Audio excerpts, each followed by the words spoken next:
Have you ever had those days where you just don't want to get out of bed and all you want to do is lay in bed, gorge yourself on junk food, and desk scroll on your phone? The young whippersnappers these days call it bed rotting, and even though there's nothing wrong with doing that every once in a while when you're just having one of those days, what happens when you do it every day, all day? What happens if you just say fuck it and completely give up on life? Well, you end up like the people on 600 Pound Life. Specifically, this guy. Do you have a goal in your life? Not really. Do you have any friends? No. Does anybody come and visit you? No. Do you not go out even outside your room, DeSean? No. But you eat all your meals in that room? Yeah. You play your video games and you watch your movies in that room? Mm-hmm. Wow, that's like being in jail. Hey, it's a good jail cell. But you don't have to put on the paperwork to exercise. I don't care no more. Okay, well, I'm done with it. Die, all I care. I don't care. Now, I have watched every season of this show, y'all. I am a super fan of 600 Pound Life, but this show has never made me more mentally unstable than it did in this episode right here. This episode has ruined my mental health more than our current political climate has. Hell, I was even dreading doing this whole entire video because I knew I would have to relive and re-experience this horror story. However, I think it's important that people see this. I think it's important that everyone knows about this particular story just to serve as a warning, just for like risk prevention. His story needs to serve as a warning for whenever you think it would be easier just to give up on life. He's basically a scare tactic, like you know those anti-smoking commercials. Strap the hell in, strap your baby in, strap your dog in, strap your cat in, and let me tell you the tale of DeSean from season 13. But right before we get into it, please make sure you subscribe and you like the video, because if not, my cat Nova is going to be very upset with you. And trust me, you would not like that cat when she is upset. And do you really want to live with the conscience? Do you really want to have to try to go to sleep at night knowing that my cat Nova is disappointed in you? My next goal is 5K, so please help a sister out. Subscribe and like the video so YouTube knows my videos are worth a damn. All right, now let's get into the story. So the very first thing we see is DeSean propped up in bed against the wall doing that little fake wake up scene they do. And then boom, it cuts to the interview scene with DeSean busting them thighs wide open. I was like, God damn, I had to put my hand in front of the screen just so I didn't have to see that great divide. I mean, it was like Moses parting the Red Sea, but nothing was holy about the sea. Do y'all feel me? Like, DeSean's thighs are out of freaking control. I was in awe by the sheer size of those things, like the way they swoop down. So then DeSean starts complaining about how miserable his life is and how hard everything is. And he calls his little sister Diamond in to go ahead and start help taking care of him. I dread waking up every day in this body because of my weight. That's the main reason my life is hard. Diamond.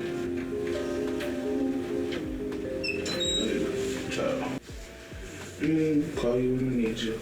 Call me when you need me. Yep. We get to meet Diamond, who was all like, yeah, DeSean's my bro. That's my shiny poo. I call him my shiny poo.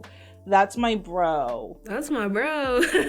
That's my shiny poo. I call him my shiny poo. First of all, there is nothing cute or demure about their brother-sister relationship, as we will see in a minute here. Just hang on for that. And also, I'm sorry, you call him your what? Your shiny poo? There's nothing shiny about this mofo. Like, he's actually quite rusty and dusty, ma'am. We see DeSean hobbling to his bathroom on his walker. Good time to mention that DeSean is only 28 years old, y'all. And he calls his sister Diamond in to help him wash up. Diamond! Oh, it's stuck. It's kind of tough. It's kind of awkward.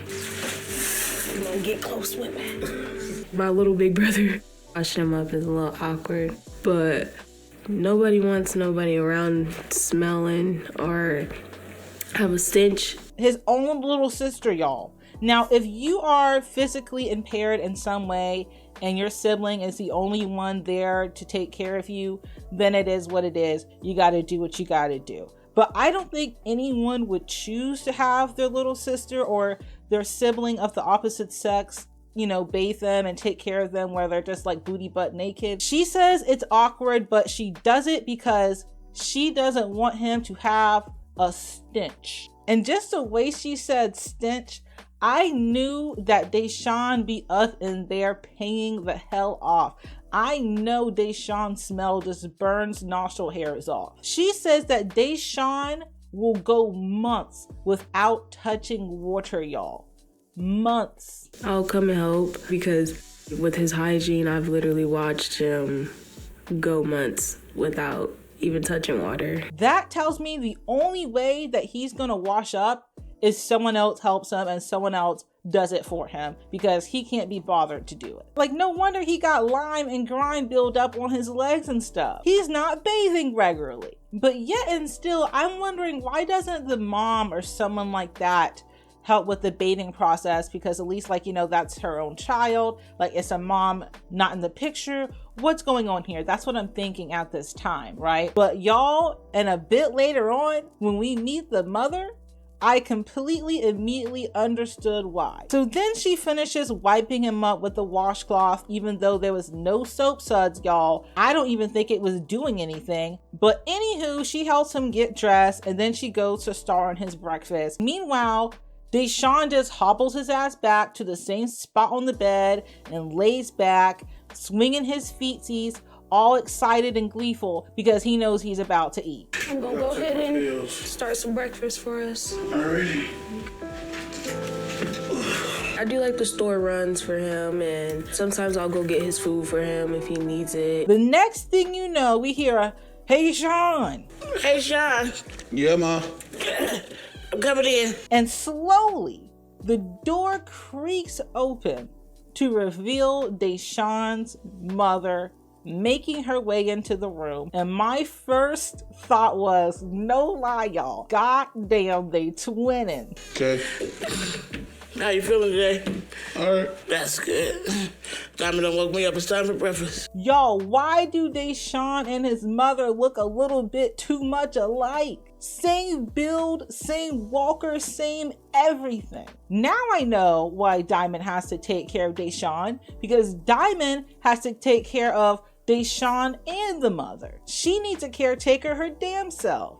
And like, y'all, I am literally fighting back every mean comment in my head at this point. Y'all love to already call me mean in the comment section. Y'all, that is me filtered down. I come in here, I come on the screen filtered down already with a pre-Momo filter that I install in. All I'm gonna say is, this is all I'm gonna say. The mama is in rough shape in more ways than one.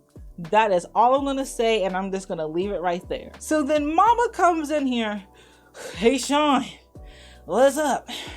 What's happening?" She flops her big ass right next to his big ass, and they just sitting there just big, okay? What you been doing? Nothing.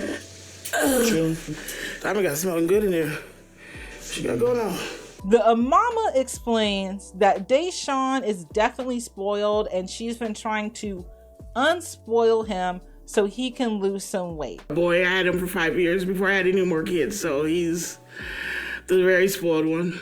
I'm trying to get him to kind of let go of the spoiledness so he can try and do things on his own. Mama, why don't you unspoil yourself first? Can we do that? Because you're nothing but a hop and a skip away, ma'am. Then Diamond comes in with what looks like a freaking breakfast catering service. I mean, she had a freaking smorgasbord of food. She plops one massive plate in front of the mama, plops two massive plates in front of DeSean. Y'all, they start chowing down looking exactly like the people from Little Nightmares. If you know, you know. And DeSean is gonna shove a pancake in his mouth, talking about some, so fluffy.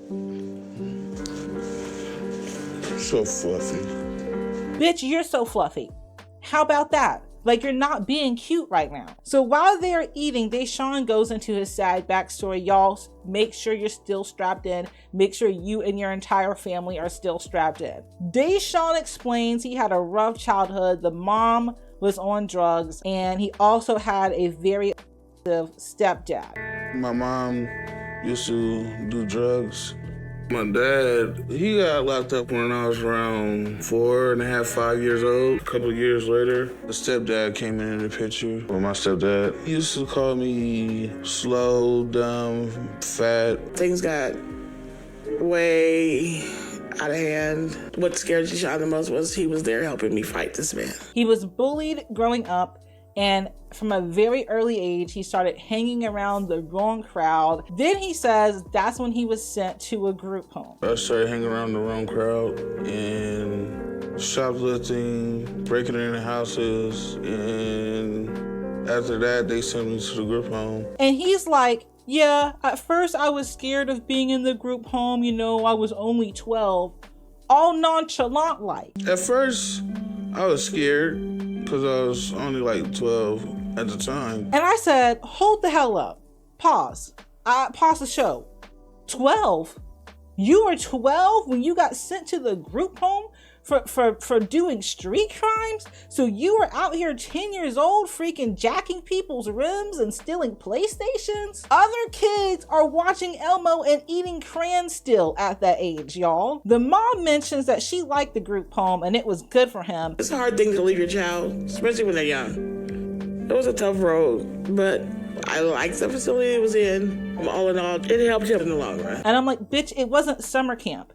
It wasn't Boy Scouts. Like, he shouldn't have to be in a group home at 12 if you were in the picture. Anyway, in high school, he reached up to 500 pounds and he also started smoking weed, he says. Now, I'm gonna tell you right now, during this entire episode, DeSean was on something. I don't know what the hell it was. I don't know if he was just completely baked out of his mind or if it was something a little bit stronger, but he was slurring and slugging all over the place during this entire episode. And they also kept just cutting to his interview scene, and I kept trying to avoid looking at his crotch, but then all I could notice was his like giant nostril staring at me. Anyway, DeSean then tells us that when he was a teenager, he was unfortunately shot in a drive-by. Apparently him and his mom was having a shindig at the house, whatever that means. There was a drive-by shooting and DeSean was shot in his hands.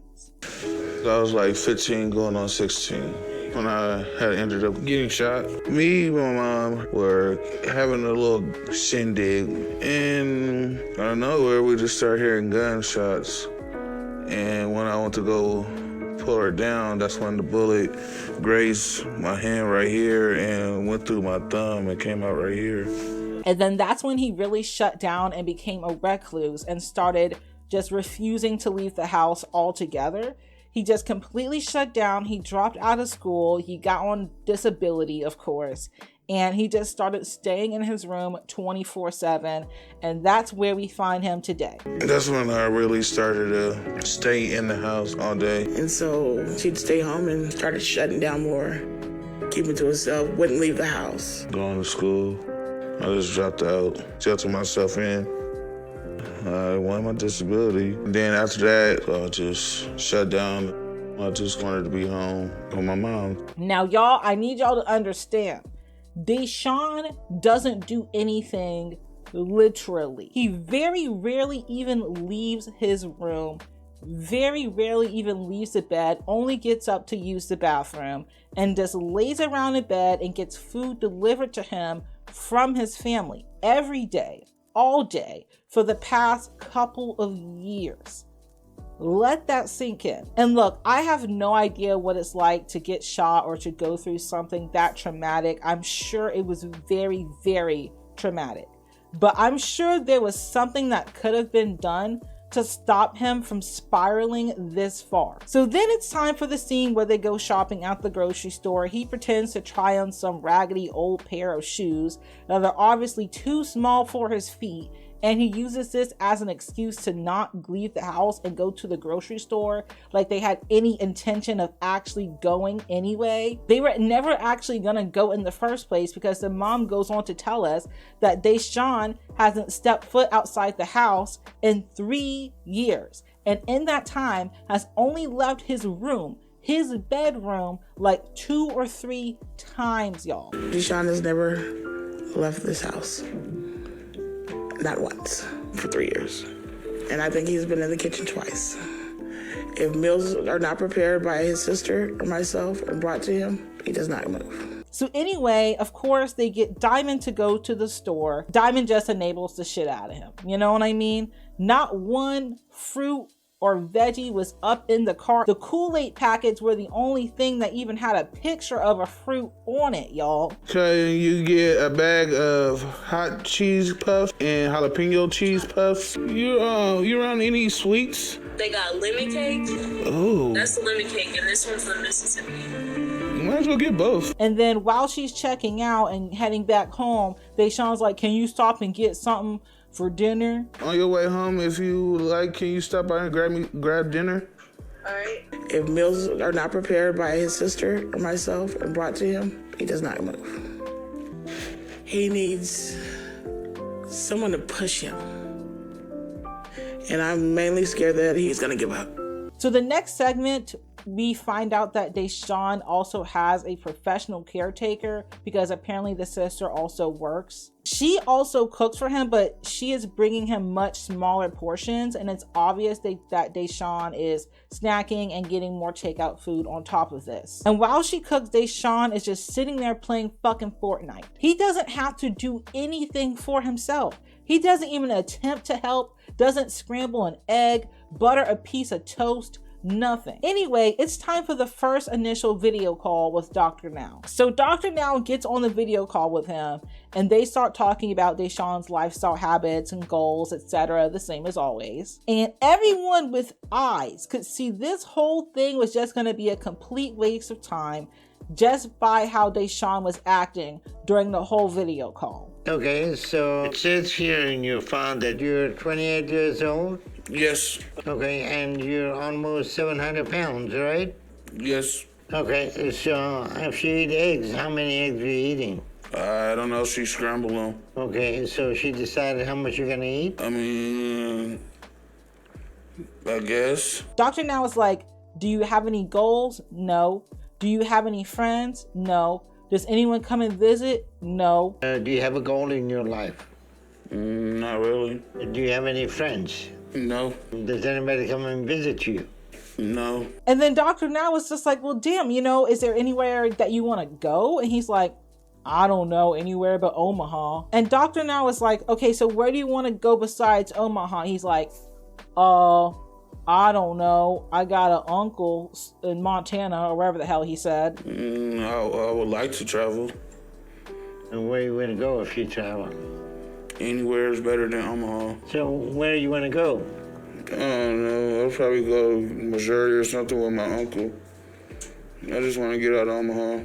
And so Dr. Now, clearly seeing that this is a special case, is like, okay, you know what? Let's just go with that. Let's just say your goal is to move out and live with your uncle in a different state. Let's just say that's your damn goal, okay? And DeSean's like, sure. Y'all, this is just so pathetic. I'm sorry. When I show y'all the clips, y'all understand what I'm talking about. Okay, so that's your goal, and it's not necessarily the best goal, but we will work with it. Yes. Well, how bad do you want to get out of Omaha? Bad enough to start eating healthy? I guess. So Dr. Now sets him up with a diet plan, PT, a nutritionist, and therapy. He just throws the book at DeSean because he can already tell what kind of case this is. DeSean is just as unenthusiastic at the end of the call and just keeps slugging and slurring around. I'm supposed to call Dr. Now to get my meal plan in order. Other than that, I gotta get some shoes and stuff so I can start walking around the house. And at this point, I'm just like, what the hell is wrong with him? Like, is he just in one long food coma? Is this weed? Is this something else? Is he in like a slight diabetic coma? Can we check on him? Can we get a blood pressure and a heart rate check for DeSean, please? So the next scene is the next day when the nutritionist is supposed to be coming. And the first thing we see is his cousin, another enabler in the situation, bringing him McDonald's breakfast, including one of those delicious frappes. Rust and mildew all up his thighs with the damn game controller on his lap, eating his McDonald's, and the nutritionist lady comes in. Back here. Hey. Hello. Hi. Hi. And what drinks do you have throughout the day? Water. Water. So I see you have maybe... Yeah, I had that today. The nutritionist teaches him how to read nutrition labels, which is a key skill if you're on a weight loss journey or a health journey. The appointment goes relatively well, and DeSean's attitude was kind of sort of positive at this point. It's the same thing when PT comes and visits him for his first appointment. The PT lady gives him some bands so he can do some twinkle toe shit with it, with his feet. And she also gets him to walk. Standing up. Good. And then let's maybe take a couple steps towards the doorway. You're up for that? Mm-hmm. You just take your time, Sean, with it. I think Sean's biggest issue that he's facing is just general deconditioning. It's clear that DeSean can walk all right. I mean, he is bent over and he's toting that wagon behind him, but he can walk and get around. So it's obvious that DeSean can get up and do a couple things for himself. He can go in the kitchen and shit. He just doesn't need to because everyone around him caters to him. We also see a scene where they show the family trying to eat healthy together. So the mom is in the room with DeSean and poor Diamond is in the kitchen just slaving away trying to make this dinner. She explains that she has to come home from work and start cooking dinner and handling all the house stuff, and it's hard on her and it's hard for her to keep up with. And no one is lifting a finger to help this girl. Like, if the mom and DeSean can hobble around the house, then they can go to the kitchen and pull up a chair and help with dinner. These two big lazy mofos are just sitting in the room, and the mom is just like, I don't know what's taking Diamond so long. Cooking's not that bad, but fitting it into my schedule with me trying to work and keep up with the house, it's a lot of work. Are you really hungry for dinner? Because I'm wondering what's taking Diamond so long. Yeah. Why don't you get your big rusty ass up and help her then? Like, I'm sorry. I was pissed at the mom. I was pissed at this whole family dynamic, y'all. So it cuts to month 3. Doctor now has a phone call with DeSean's caretaker or nurse to go over the diet. Now the nurse gets on the phone and Doctor now asks her what's been going on. And the nurse snitches on all of them. The nurse starts spilling the real tea. She explains that she does cook for him while she is there, but the family goes out and gives him extra food. The family gives him whatever the hell he wants because if not, DeSean will start screaming and cussing and his attitude is just horrific. Does he rely on you to bring him everything to eat? No. His family, they enable him and they get him more food. Whatever he wants them to do, they do it because he screams and he yells and his attitude is outrageous and kind of uncontrollably. He has a terrible attitude. And Doctor now is like, oh, okay. Now I got the real tea. Now I see what's going on here. So this obviously leads to another video call with DeSean and Dr. Now. Now this time the mother is there because apparently DeSean hasn't been doing anything that he's supposed to do. And I'm just like, no shit. You don't say. He is looking just as big and pitiful as he was in the beginning of the episode. Now y'all, this is when shit goes from bad to worse. This appointment right here is when shit hits the fan and we get to see the real DeSean come out. Now listen to this bullshit, y'all. And since you only did PT for 2 times, and you never follow up to confirm time with psychotherapy, so what is the issue? I don't know. You told PT you stopped coming. You have a reason for that? No. We send you a nutritionist, so what are you doing with your eating habit?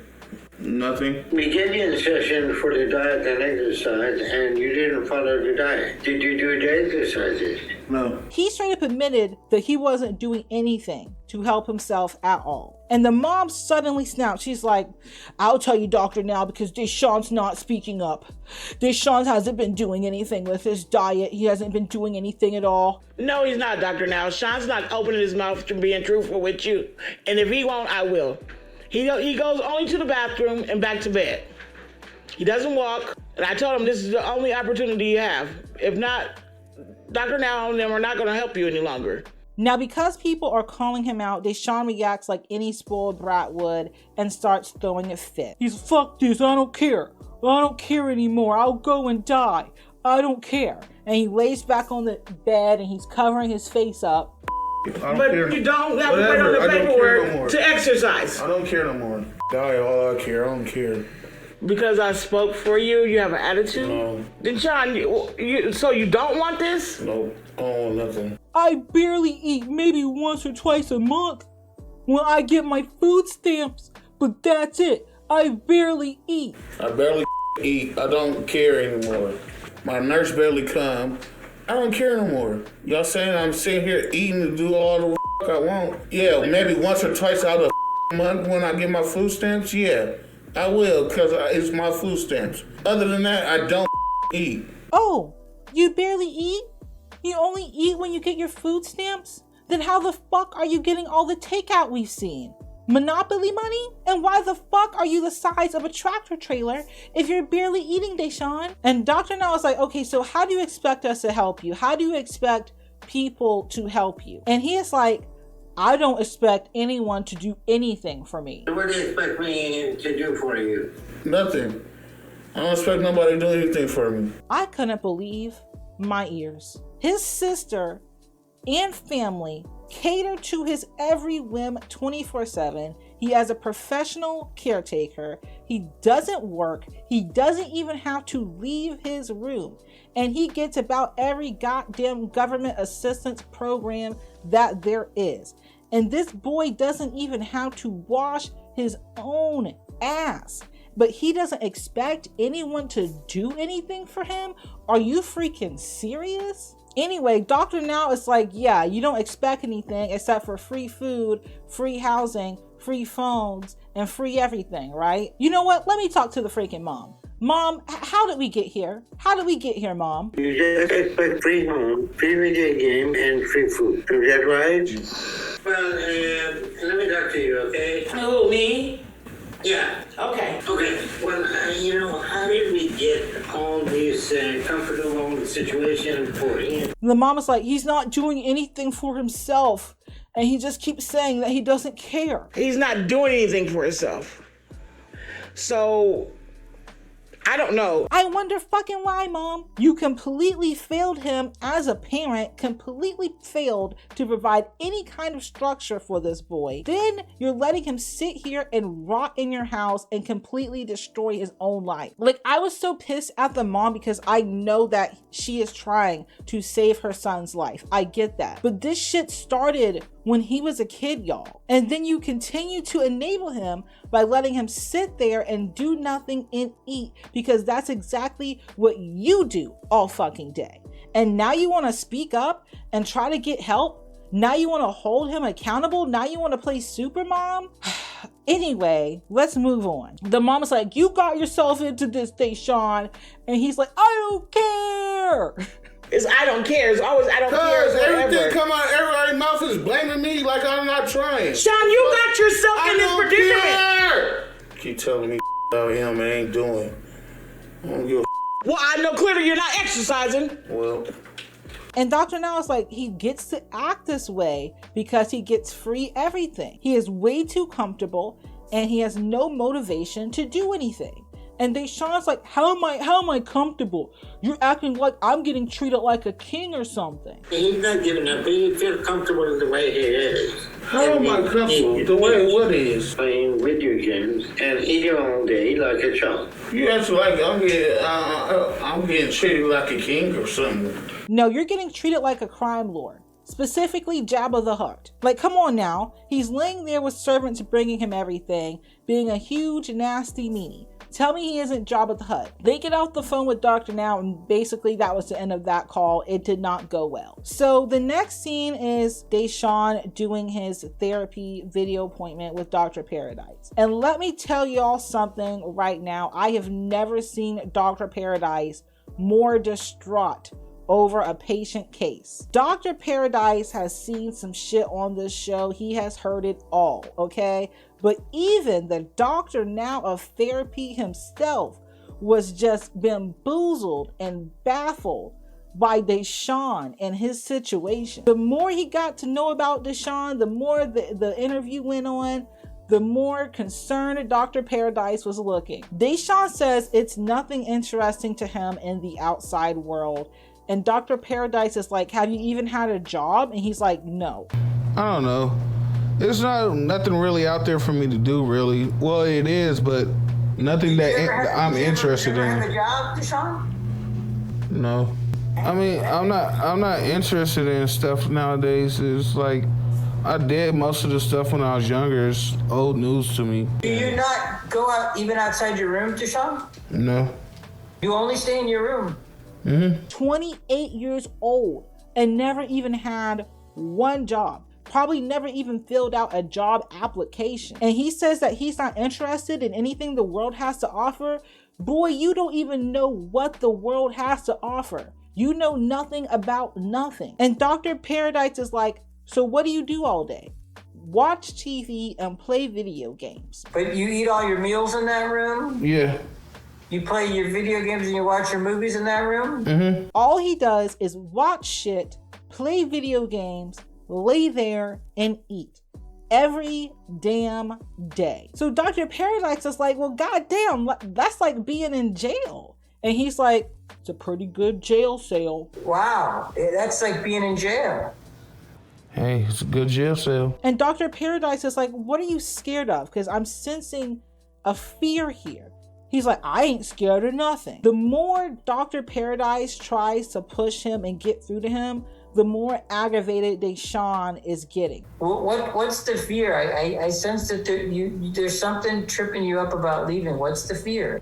I'm not afraid to leave. Like, I'm comfortable, so. DeSean, I'm not saying this to be mean, but you have a really small life. But there's a real world. So Dr. Paradise doesn't back down though. Dr. Paradise challenges him to go out into the living room and the patio and like at least get around his house more. He's like, can you at least sit out on the patio, you know, feel the breeze, see a bird, touch some grass? Can you do that for me, buddy? DeSean's like, sure, why not? First thing I need you to do is get up and be on your feet and walk around. Look at a tree, hear a bird. Sure, why not? Did you have a nice session with therapy? No, it's irritating. I don't know. It's, I'm not used to talking. So, yeah. What? So month 5 comes and we see DeSean actually doing his exercises. He has been going to PT again and he has been keeping up with therapy at the least. Okay, so he's doing a bit better for right now. He does what Dr. Paradise tells him to do and goes out on the front porch. And y'all, he is just blown away by the outside world. It was like an Attack on Titan when they first went beyond the walls and saw the sea. That I'm telling you right now, like it was like Disney World to him out there.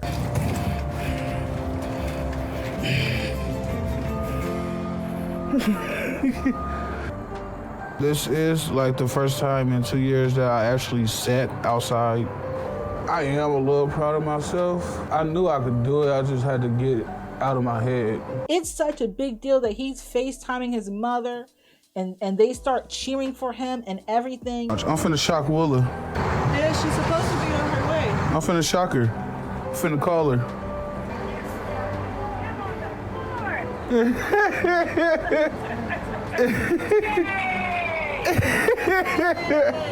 We also see DeSean going out to the living room to have dinner with his mom. She is just so stoked that he is out of the room. Meanwhile, they're eating some pasta bake that looked like it had everything banned from Dr. Now's diet all in there together. Like it was just a goulash of all the shit that he wasn't supposed to be eating. Sure. Thank you. All right, honey. There you go. You think so far so good? You've been kind of keeping up with watching your calories? Yeah. Like, come on, y'all. He's supposed to be low carb, guys. Y'all could at least replace the pasta with zoodles. So the next scene is a medical transport vehicle pulling up to the house.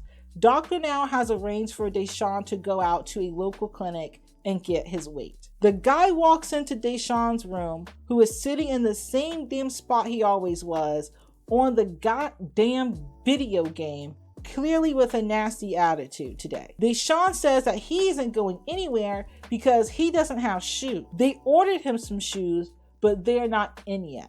And apparently he hasn't had a pair of shoes in the past 2 freaking years. Hey, DeSean. Nice to meet you. My name's Melvin. You ready to go to your appointment? I'm not going. I don't even have my shoes right now. Well, why don't you go do this appointment, figure out your weight, and then you can start working on getting better, man. The guy tries to gently push him to go and get this weigh-in anyway, but DeSean just pushes back, gives him attitude, and is just staring at his game the entire time. I don't know. Just don't want to go. I haven't had shoes in over 2 years. And why is that? Because they don't fit. He's irritated because he doesn't want to have to do this, and he feels like it's being forced on him, and he doesn't like anyone telling him what to do. I'm frustrated that I had to do this. I know it's good for me, but it's like it's being forced on me. I'm starting to think this whole entire thing, like this whole entire show and program, was forced on DeSean because he clearly doesn't want to do any of this. So of course he doesn't like being told what to do because no one has ever put their foot down. He was failed by his parents. He dropped out of school. He never had a job. Like, he has never had any sense of discipline or responsibility whatsoever. So of course he doesn't like being told what to do. So then Dr. Now calls him because he just heard that DeSean is refusing to go get weighed. DeSean explains that he didn't go because he didn't have his shoes yet. So Dr. Now schedules another appointment with him the following week. He explains that he's happy DeSean is keeping up with the PT and therapy, and if he has made progress on his weight, which he obviously hasn't, but if he has, when he goes and does the weigh-in, they can talk about him going down to Houston. Let's give you another week and go to clinic and see what's going on with that. And if you make some progress, there may be some option for us to get you to Houston and see us, okay? Mm-hmm. Then Dr. Now is like, is there anything else I can help you with? Is there anything at all that I can do for you? DeSean says no. Dr. Now is like, okay, keep working at it and we'll get your way in next week. And then they get off the phone and DeSean starts crying. Is there anything else we need to provide for you? No. All right, so keep up the good work and we will move your transfer to next week.